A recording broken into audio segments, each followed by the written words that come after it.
বিশ্বনবী বললেন, খায়রুকুম মান তাআল্লামাল কুরআন ওয়া আল্লামা। তোমাদের মধ্য থেকে ওই ব্যক্তি আল্লাহর কাছে সবচাইতে বেশি সেরা, যে নিজে কোরআন শিখে অন্যরে শিখায়া দেয়।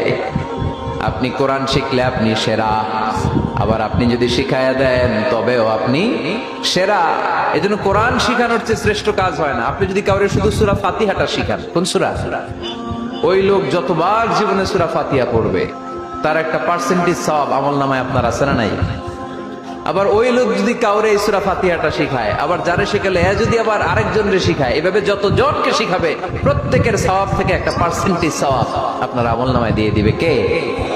এজন্য কোরআন শিখবো, শিখাবো, শিখবো, শিখাবো।